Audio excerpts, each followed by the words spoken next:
বাঘাবাড়ি Paramount বিদ্যুৎ কেন্দ্র।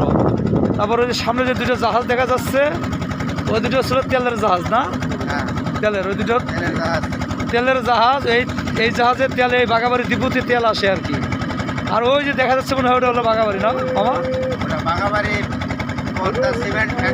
Padma cement factory বাঘাবাড়ি, Padma cement factory বাঘাবাড়ি।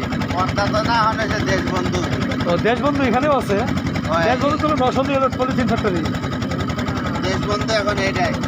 ও এখানে এখন দেশবন্ধু। ও আচ্ছা আচ্ছা, তাহলে এখানে আসলে তো পদ্মা দেশবন্ধু যেহেতু এখানে হয়েছে, এই দেশবন্ধু পলিথিন ফ্যাক্টরি আছে হলো নরসিংদী। ওই সেটা হেতু করছি নরসিংদী পাবনা মালিক। হ্যাঁ ঠিক আছে, হ্যাঁ পদ্মা। হ্যাঁ দেশবন্ধু নরসিংদী, নরসিংদী জেলা। এই যে দুটো